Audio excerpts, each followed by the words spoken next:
My sister and myself were only the survival, so I devoted myself that I will build up Bangladesh, what my father dreamed for the country, that hunger, poverty, illiteracy, and exploitation free golden Bangladesh, a developed Bangladesh.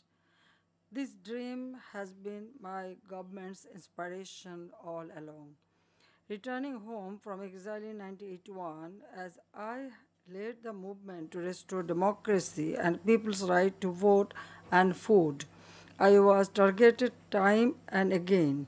At least 19 attempts were made on my life, and I was interned or arrested several times.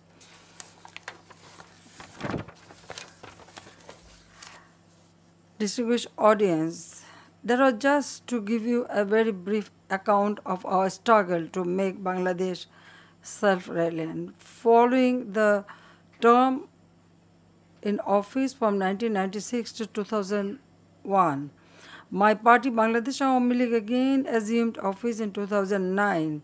At that time, the country was struggling with several internal and external shocks, political anarchy, rise of extremism, natural disasters, commodity price hike, and a prolonged global recession. We charted our roadmap for future Bangladesh, Vision 2021. In Ladies and gentlemen, my name is Al. 2009, when I formed government, so our economy to work for the people, but after assassination, those who occupied the power, they violated the constitution and illegally captured the power. So Bangladesh couldn't make progress because there was no democracy at all. It was a military rule and martial law was imposed, and power was not with the people, it was inside the cantonment. So you can understand the military ruler, when they capture power for few months, they speak very good words, then they forget it. They start working for themselves, and that was the unfortunate thing for our people. So I have started, actually, I was in London in 1980.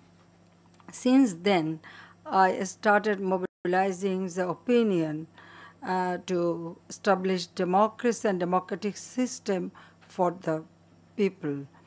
And then 81, when I returned home, I started my struggle. My sister and myself were only the survival, so I devoted myself that I will build up Bangladesh, what my father dreamed for the country, that hunger, poverty, illiteracy, and exploitation free golden Bangladesh, a developed Bangladesh. This dream has been my government's inspiration all along. Returning home from exile in 1981, as I led the movement to restore democracy and people's right to vote and food, I was targeted time and again. At least 19 attempts were made on my life, and I was interned or arrested several times.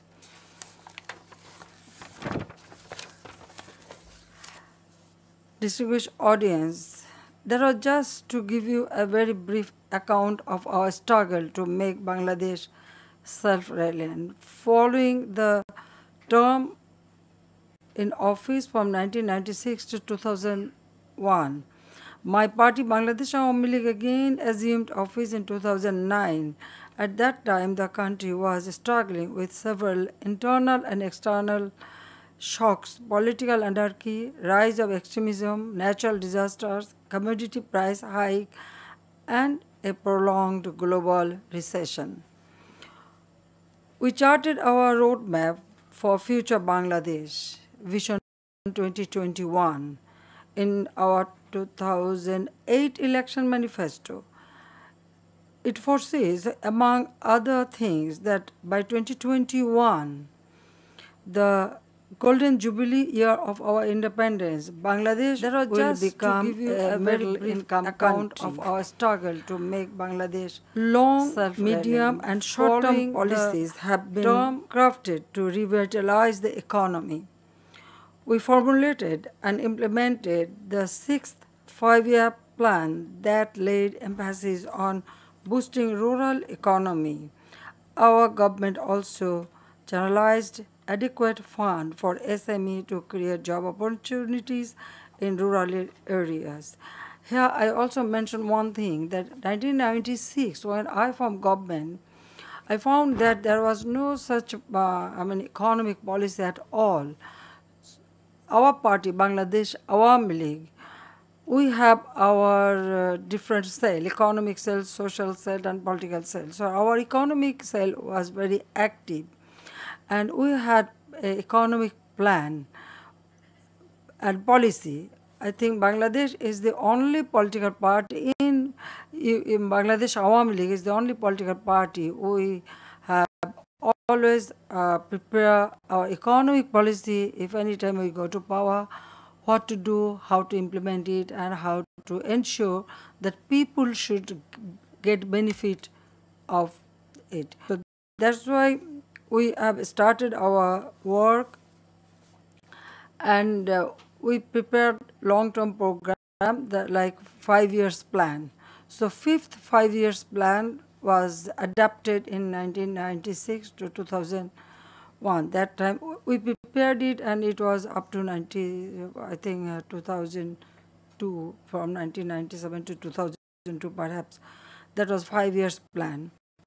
Was very active. In 2009, perhaps you have noticed that then we adopted sixth five-year plan policy. It means anytime we go to power, 2001 what to do, to how to implement up to 2008 to ensure those who are in power get benefit. They had no long-term plan. So that's why, and they didn't started any 5 years plan.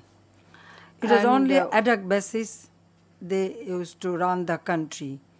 But country like ours, if you want to develop it, definitely you need long-term program as well as, yes, short-term program too. So we adopted sixth five-year plan in 2009 when I became Prime Minister second time. So there, as side by side, we had adopted another 10 years long-term program. That means 2010 to 2020, what we will do for our development for long term. And 5 years plan, this is for our 5 years program. That way we have started developing the country. And also we give importance to one thing, there's a foreign investment and also domestic investment, and we have started to encourage our people, especially our women, entrepreneurship. I wanted to bring our women in the mainstream of our economic activities. That way, like SME foundation we have adapted, that is small, medium, and other industry we can establish. And agriculture sector, because our economy mainly based on agriculture, so we give more importance to our agriculture sector because we wanted to fulfill our food security or need of food. That is very, very important. 1996, that time when we formed government, I found we had food scarcity. 40 লক্ষ হলে কত হয়? 4 million. 4 million food deficit. So we took pragmatic program, started supporting our farmer. Bangladesh, very quickly Bangladesh become self-sufficient in food. 2001, when we left our government, because of 5 years tenure, that time also we had 26,000 metric ton rice in reserve.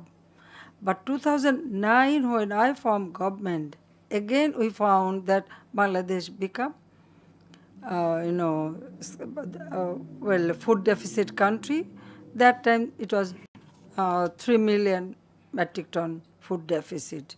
But now our food program, now Bangladesh is become a country self-reliant in food production.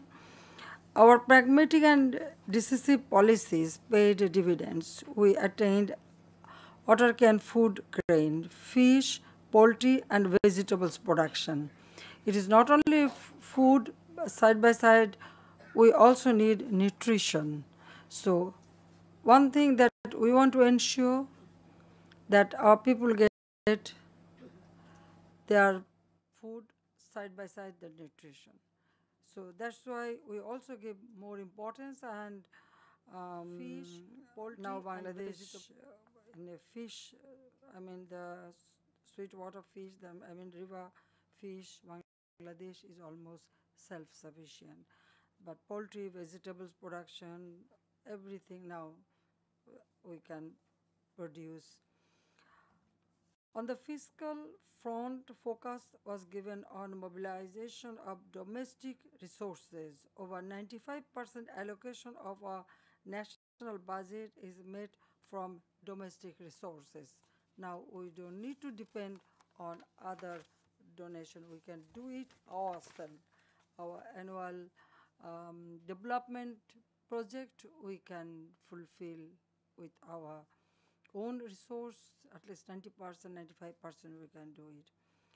Private sector has been opened up to boost investment and thereby create job opportunities. We have undertaken several fast track projects with foreign investments. 100 special economic zones are being set up across the country to attract foreign direct investment as well as domestic investment. 10 initiatives, mostly dealing with socio-economic emancipation of rural people, are being implemented under direct supervision of my office. We have introduced the concept of micro savings along with microcredit under one house, one farm project. The poor and marginal rural people are being made self-reliant using the credit in income generating activities. Ladies and gentlemen, today we are one of the fastest growing economies in the world with optimistic outlook. Last year the growth rate was 7.28% and this year the projected growth is 7.65%.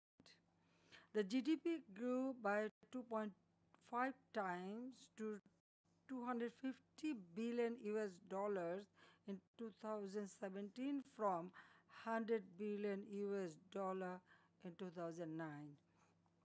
Foreign currency reserve grew more than 9 times to over US dollar 33 billion thanks to our diaspora. Per capita income leaped from US 543 in 2006 to US dollar 1752 this year. 2006 means when BNP was in power. That time our per capita income was only US dollar 543, and now we our people their per capita income is 1,752 US dollar. This year we achieved. In its review last month, the Committee on Development Policy (CDP) of UN ECOSOC found Bangladesh fulfilling its three eligibility criteria for graduation out of the LDC category. Bangladesh currently is the second largest RMG exporter in the world. Initiatives have been taken to make our garments factories compliant to safety and security standards. We have now 67 RMG factories with lead, that means leadership in energy and environmental design certification. Top 7 environment friendly garments and textiles factories of the world are in Bangladesh. Our pharmaceutical industries met 95% of local demand and export to more than 100 countries. Our shipbuilding industry exports ocean-going vessels to Scandinavian countries and Germany.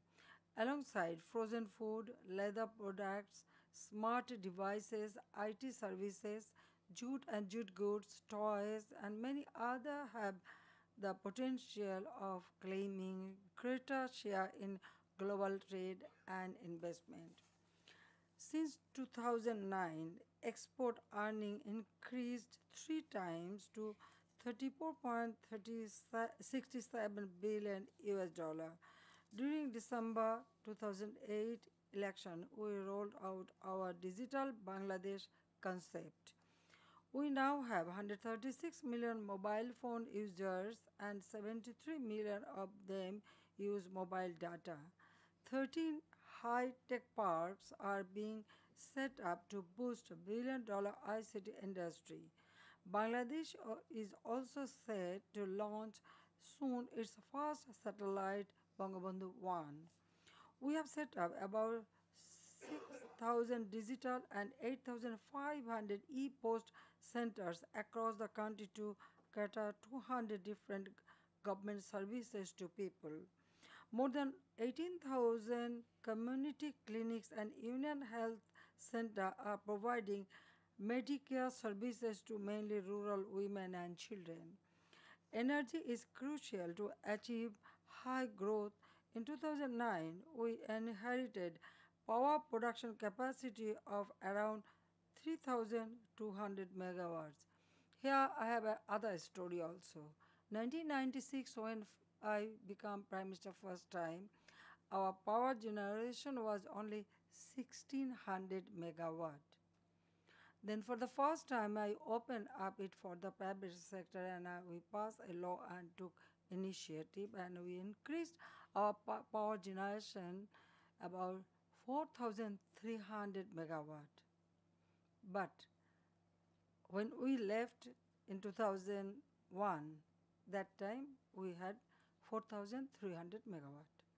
But after election 2008, 2009, when I formed government, then we found that our generation reduced to 3,200 megawatt.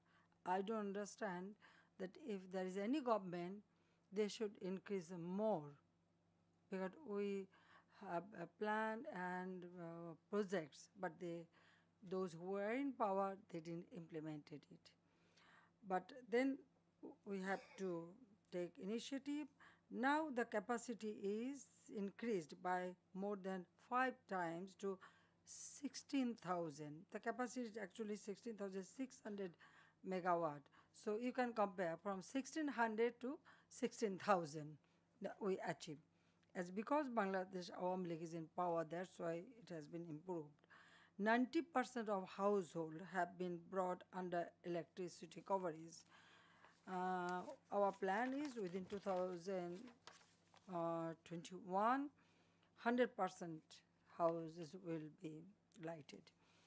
Work on a 2,400 megawatt nuclear power plant along with several other big power plants is going on. The strategic location makes Bangladesh an emerging hub for regional connectivity, foreign investments, and global outsourcing. Work on the 6.15 km Padma multipurpose bridge is progressing with our own resources, which will develop connectivity with second port, Mongla, and southern part of the country. We are planning to build a deep sea port, while our third seaport in Paira has commenced operations. Work on the metro rail in capital Dhaka is also progressing. Bangladesh could be a gateway to a market of 3.9 billion people through regional integration. Multimodal transport networks are being built to promote trade and people-to-people contacts among Bangladesh, Bhutan, India, and Nepal (BBIN). We have taken an initiative to connect our two neighbors, India and China, through Bangladesh and Myanmar to revive the old Silk Road, Bay of Bengal multi-sectoral technical and economic cooperation BIMSTEC connects South Asia and ASEAN countries. Distinguished guest, we have understand that investing in our vast human resources, particularly women and youth, would pay rich dividends. Nearly 20.3 million students, half of whom are girls, are brought under stipend and scholarship programs. Education of girls is public schools in free up to level 12. Free textbooks are being distributed among students up to secondary level since 2010. Some 362 million textbooks have been distributed this year alone. School meal program is introduced for more than 2.84 million children. 7% children are enrolled in schools. The female male ratio in secondary school is now 53 to 47. Now, girls are more than boys. Now, we are taking initiative why boys are less than girl enrollment. But we'll cover it up soon, which was 35 to 65% in 2009. Literacy rate has been increased to 73% from 45% in last 9 years. Here also I have another story. In 1996, when I formed government, I found that our literacy rate was only 45%. Then I took special program to increase our literacy rate as well as old education also. And with our initiative, we that time we increased our literacy rate about 65.5%. But 2009, when I formed government, then again I found that that has been decreased to 44 to 45% again. So you can imagine those who were in power, they didn't take any initiative, or the project we started, they didn't fulfill it. So now we have increased about 73% because we have to start, which we had in 1996, 45%. Then again to 2009 from 49%, now it is 73%, but it will be more very soon.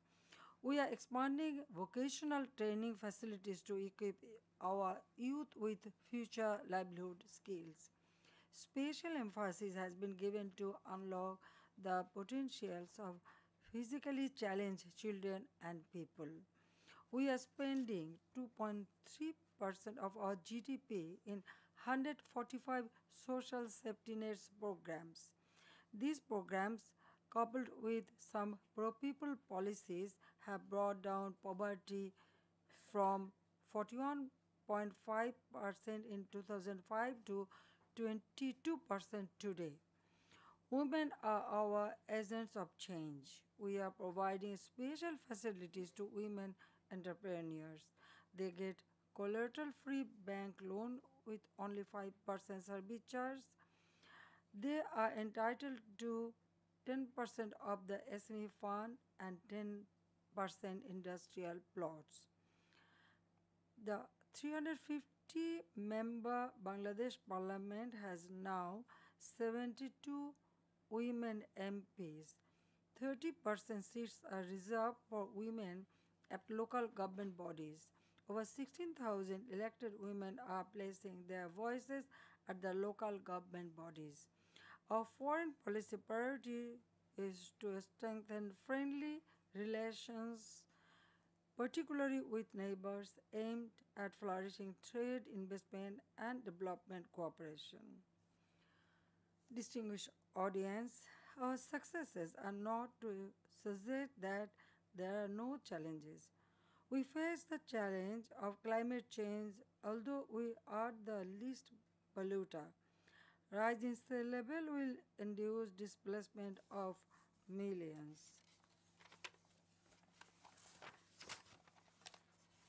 It is a shared responsibility of the global community to protect our planet, our biodiversity, and our climate. We are in the process of developing Bangladesh Delta Plan uh, 2100 or the 2100 to mitigate and manage the climate change impacts. Bangladesh is following zero tolerance policy against terrorism and militancy, which of late became a global threat. Bangladesh is currently enduring the entire brunt of the recent exodus of persecuted Rohingya people from Rakhine state of Myanmar. The total number is now 1.1 million, larger than the total population of many countries. We have given them shelter on humanitarian grounds. I have personally visited them in the camps to see their plights. So did many world leaders. Bangladesh seeks a peaceful, sustainable, and early solution to this crisis. Distinguished audience, we need to build knowledge and innovation partnership for transforming technology. We have to ensure a better quality of life which cannot always be measured by the yardstick of per capita income. Therefore, we have drawn up our vision 2041 when Bangladesh will be a peaceful, prosperous, happy, and developed nation in the South Asia. I am confident that we shall fulfill that cherished dream of Bangabandhu Sheikh Mujib's golden Bangladesh in good time. I thank you all and thank you very much for your patience and listening to me. Khuda Hafiz, Jai Bangla, Jai Bangabandhu, may Bangladesh live forever, long live UK Bangladesh friendship. Thank you.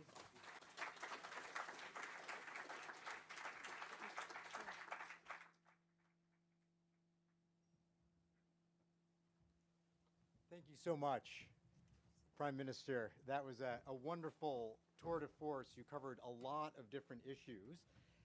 And so I'm going to give you a few questions to follow up on some of the things that we talked about and hopefully have some time to go out to the audience as well.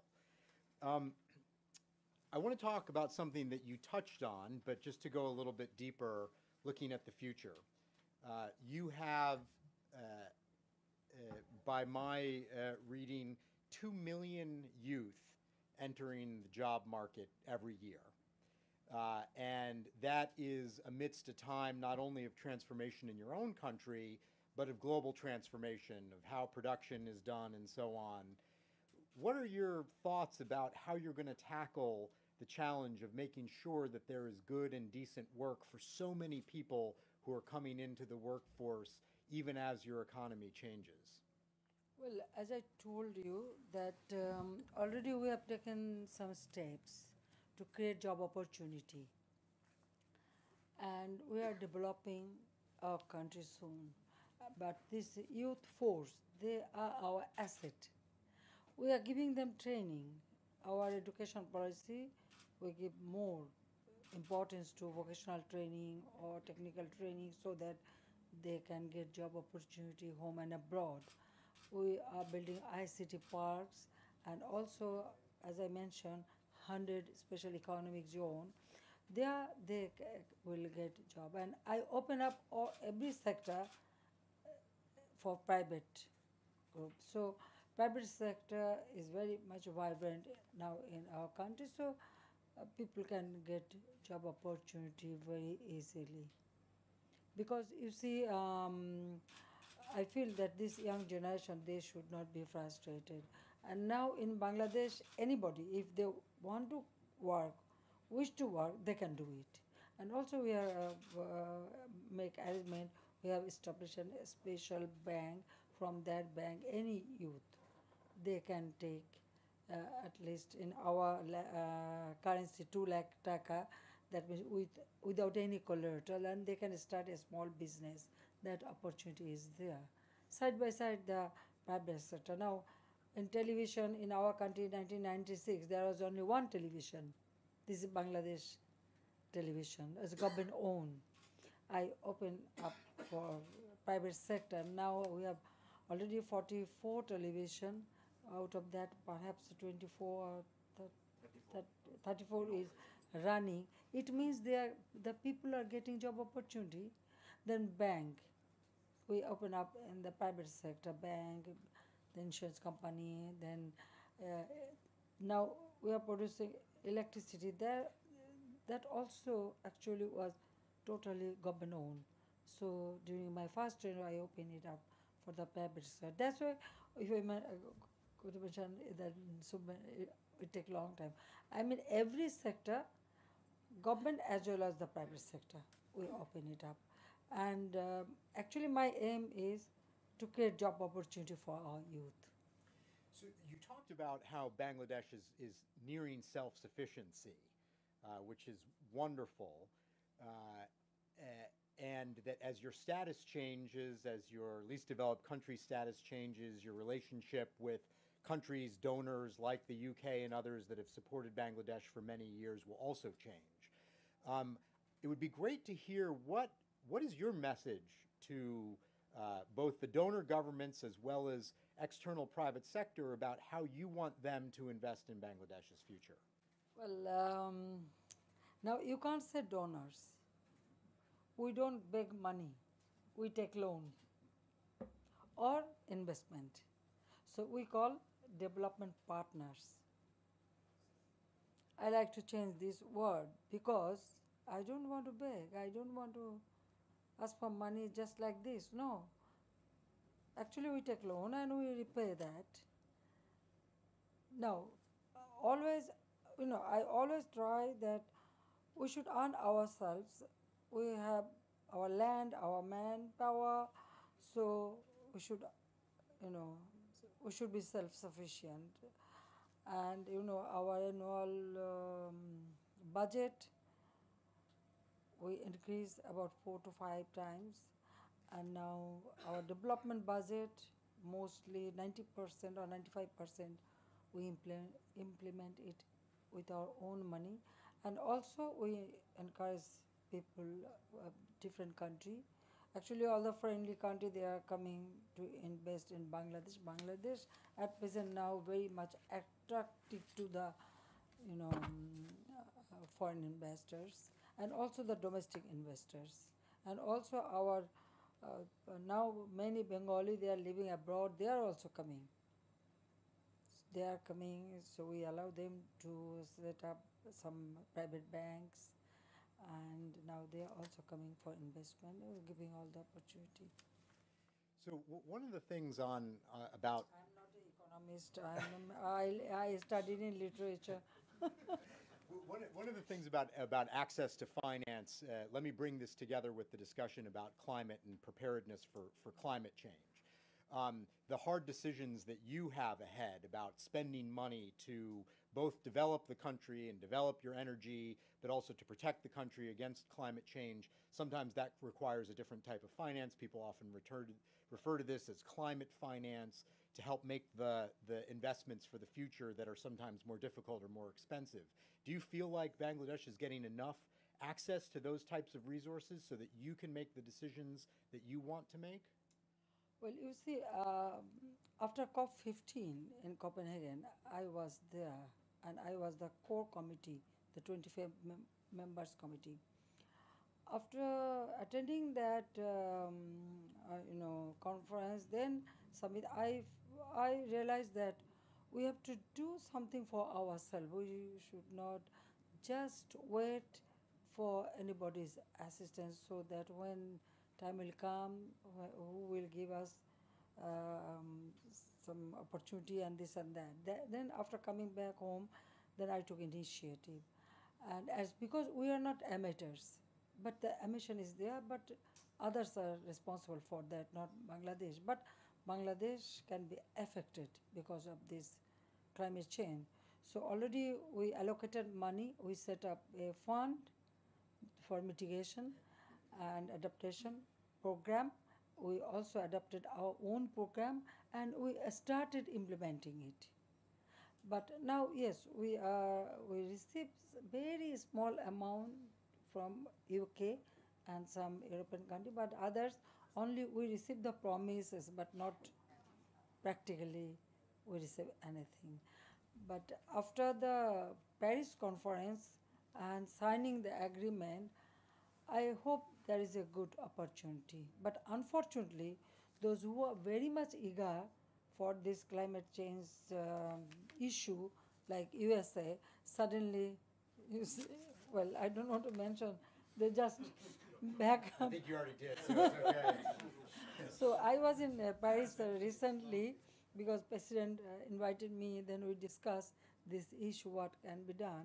So except America now, the whole world is united to for mitigation program, and we with our own resources already we started in the southern part where our people can be affected.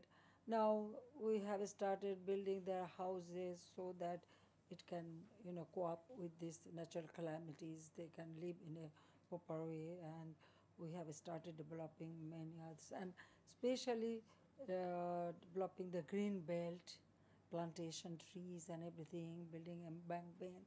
We have started raising our rivers. So that way, well, we keep it in our mind that anything happen, then our people should not need to migrate from that place. Rather, we can develop those areas so that they can live with it. And for well, natural calamities, it is natural calamities, and because of our geographical situation, it is very normal. Anytime we may face any natural calamities, but now our people are very much conscious about it.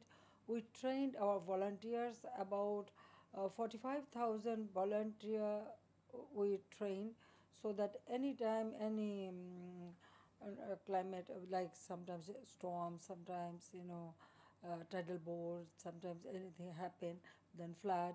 So immediately now our people, we just I can tell you that we just train them, and the awareness what to do if anything happen, how to face it, how to cope it.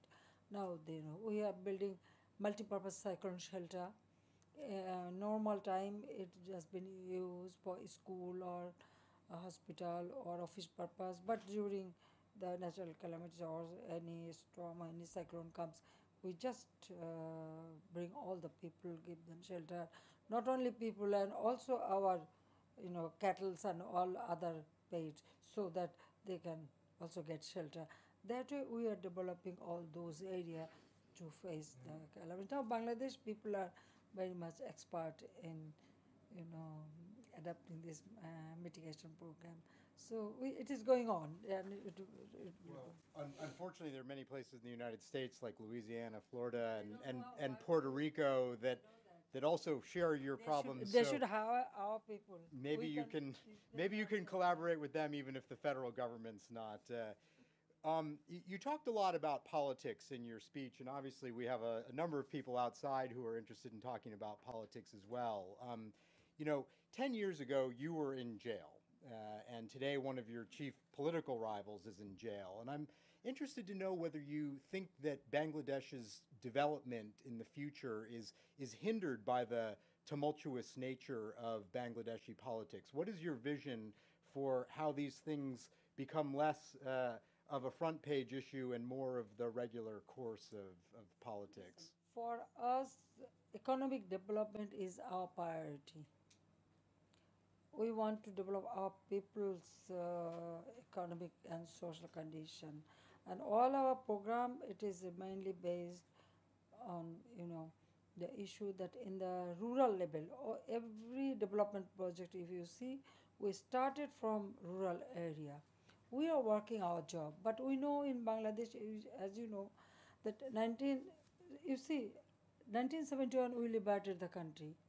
Within only 3.5 years, my father was assassinated, along with all my family members and also the leaders who conducted the liberation war. Since then, the military dictator took up power. Time and again, military or quasi-military ruler ruled the country, and you cannot think that they just capture power. They started torturing the political leaders. They killed so many of the political workers, leaders. Even there were 19 times the coup attempted in Bangladesh from 75 to 82. Now, what happened? So many army officials, army soldiers, the freedom fighters been assassinated or killed. That was the situation, and time and again, Bangladesh faced this trauma. You see, well, we struggled for democracy, we established democracy. But unfortunately, yes, we brought back democracy, but the democracy, what does it mean? Of the people, by the people, for the people, what Abraham Lincoln said, right? But our country, what happened? I told you before that. I used to say that of the army, by the army, for the general. That was the thing happened in Bangladesh time and again. And that's why the democratic system and democracy could not establish a proper way. But our job is to create awareness to our people. People should know that voting right is their right. It was my slogan. In Bangla, I used to say, Amar vote ami debo jake khushi dake debo. It means this is my right. My vote is my right. It is my right to adult franchise.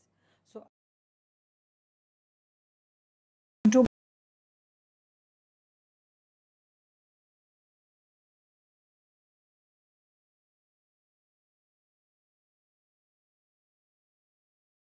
was my slogan. I started, you know, all over country.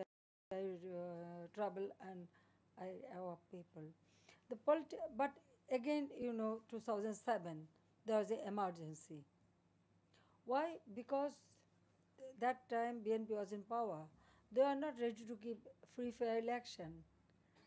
They created such a situation, and that time, from 2006 to 2001 to 2006, Bangladesh become, corrupt country. I mean, number one corrupt country 5 times. Now, Bangladesh is a country of, role model of development. At that time, what was our criteria? That is, Bangladesh was a country for number one corrupt country. Then the terrorist activist, and there were attempt on me, the grenade attack and all that. So that happened. And then emergency was imposed. And emergency means you can understand. Again, overtly or covertly, you see, the military directly or indirectly, they capture power. And that way nobody oppose it. I was the first one, I oppose it. If you notice, you can see that usually what happened when the emergency imposed or anybody capture power, they arrest immediate past government. But they didn't do it. They arrested me first, file cases against me. They try me so that I cannot participate in the election. But well, I enjoy people's support, so they couldn't keep their power long time. They had to give election. Now it's about fate of Bangladesh people, I must say. But now I think people, as because people are, we take initiative, they are educating, they understand, and as because our government always work for people. Now our common people, they understand that only Awami League, if Awami League is in power, then they can enjoy the development. Their life will be better life. They can get a better life, they can get food security, they can get job opportunity, they can get a better life. That they understand. But as because the assassination, the coup, it was a very common phenomenon in Bangladesh. And well, as a politician, I know since my childhood, I have seen when my father raised his voice for the poor people, he was in jail. From time and again, this is our experience. Now, I know that power and jail is very near, but I don't care for that. I don't bother for that.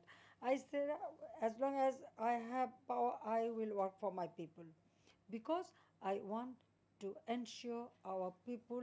It is not the elites group or the urban people, the grassroots people, the downtrodden people. I want to develop their livelihood, and they are enjoying the fruit of it.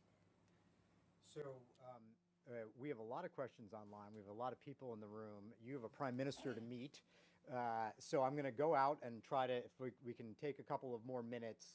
I'm going to go, there's a woman in the far back who has her hand up with a pink scarf. If you wouldn't mind identifying yourself and asking a brief question, thanks. Yeah. My name is Farzana Rupa. I'm a journalist from Bangladesh. First, I want to salute my Prime Minister because this is the first time in international community my Prime Minister said, we are here not for begging. We are looking for our partner. I respect you. And at the same time, the long story of our struggle we heard here with our pride, fighter attitudes. And when our economy and my country is doing well, in the same time, the international community who used to talk us about our flood, about us bottomless basket, now they are talking about one of the leader is in jail. And some people, under the protection of UK, Honorable Prime Minister, I want to know your opinion about that. The people who are convicted in my country for their corruption, for attempting killing you and many other people, they are now under shelter here, doing many rumor, bad things, bad campaign about Bangladesh. Do you have any plan to take back these fugitive people and bring them under justice, Okay, so to take forward my country? Thank you.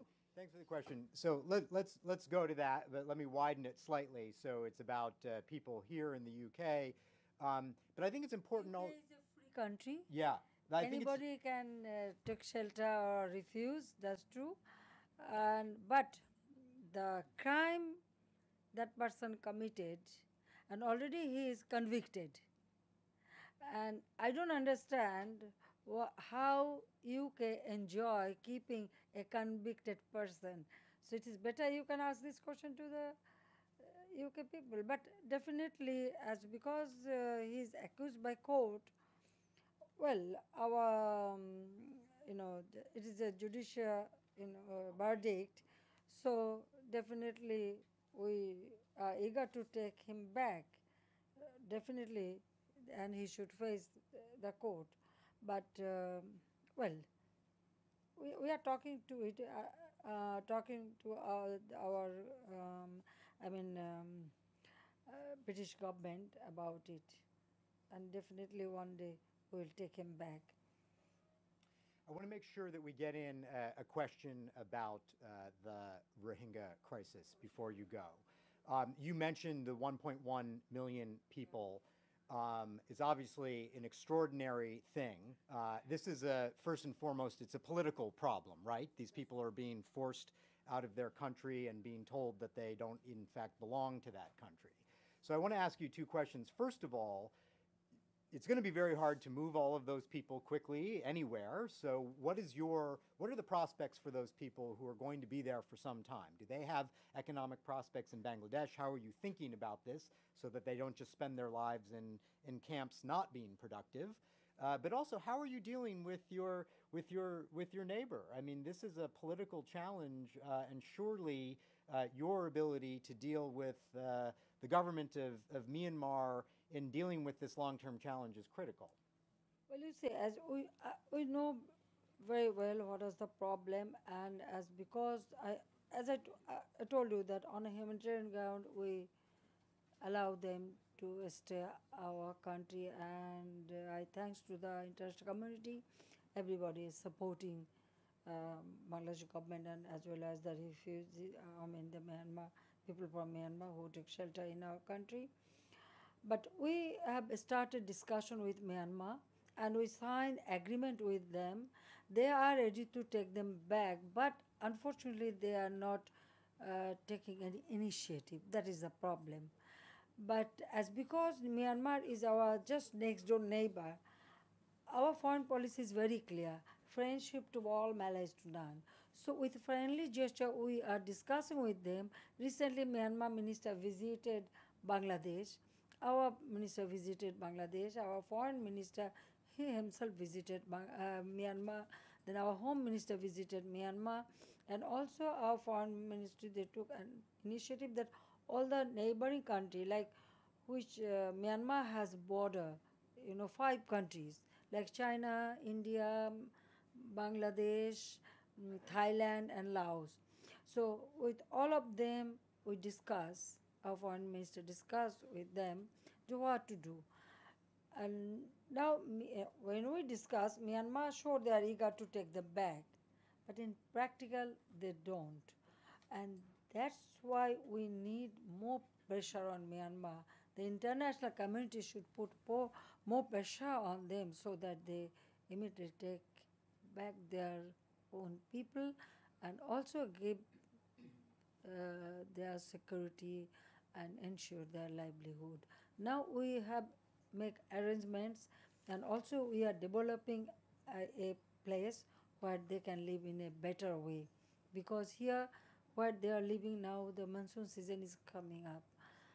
There can be land erosion, any accident may take place, and the camp is a very unhealthy. But we are giving medication, we are giving all kind of support, the food, clothing, everything we are providing, but it's not possible to live there. They are human being, and that's why we have started building the some houses, cyclone shelter, embankment, and everything, developing that area, so that they can go there, and if they wish, they can do some livelihood work, so that they can earn some money and. One of the very specific questions online from Kathy Smith at SOAS is, what are you doing to impact or limit the impact of the monsoon rains in Cox's Bazar? Is that going to require moving a lot of people, or is there support that's needed for that? The island I am developing, our Navy is working on it, and from our Prime Minister office, we are directly looking into it. I hope that within few months, some places will be built up, at least 100,000 people we can accommodate. So those who are in the vulnerable place, we can shift them there so that no accident can take place. But what else we can do? Getting the signal. Sorry. On a very tight deadline. Sorry. I'm going to have to recognize we only have. Sorry. Excuse me. I'm sorry. That's a grave Can, concern. I would really ask you to respect. You're not taking questions from I've taken one question so far. I only have time. The Prime Minister has to go. We have So one. you're We have refusing to one. answer that question, Prime Minister? Well, I'm sure you can answer she that can respond. I question. have a woman in the back here. Refusing to let us ask the question. That's what's I'm just respecting. If you turn around and be respectful, there are a lot of people behind you who are also waiting to ask a question. There's a woman in red who I will recognize for a question. Would you like to turn around, sir? See the rest Please look. I'll There's. tell you You're what, not alone. You're not I- alone. I'm glad you're here, but you're not alone. You didn't let our producer attend. Hi, Prime Minister. I'm a reporter with Reuters. I had two follow-up questions. Myanmar said on Saturday that they repatriated the first Rohingya family and that they're working with the Rohingya government. Is that true? Is your government working? Has the repatriation process started? And second, for your plan in terms of to help refugees, is it true that you're planning to put refugees on an island in the Bay of Bengal that's prone to flooding and that AIDS groups are saying might not be safe. Bangladesh, you know, Bangladesh itself, always it can be flooding, and it does. When there is a full moon, our Chittagong goes underwater, but we are living on it. But we are preparing a better place for them to live in a better way, at least better than the present condition. Of course, it is better than this because newly building the houses, cyclone shelter, and everything. And about this, your first question, the family, it was actually not from the camp. There are many refugees, they are staying in the borderline, just Myanmar border, in a 0 point. From there, they took half family because some of the family members are in the camp, but they took half of the family. Maybe they want to show the world that they are taking them back. It's a good sign. If they want, then why one family? Already we have submitted 8,000 families' name, but still they haven't taken them back. But as because now they want to show, it's good, they should start it. That's my point. And look, they are in our country, our responsibility. I cannot push them to Bay of Bengal, no. But Bangladesh is situated on the Bay of Bengal, bank of Bay of Bengal, right? So, Madam Prime Minister, we've already kept you well past the time that you had allotted. We really appreciate you coming and being willing to talk with us today and answer questions. We look forward to hearing more from you in the future and to continuing to cooperate with you. Thanks, everybody, and please, I want to give a special thanks to the staff who have helped to put this event together, and I ask you two things. Please remain seated while the Prime Minister leaves, and then we invite you to join us and several of her team in a reception afterwards. So thank you again.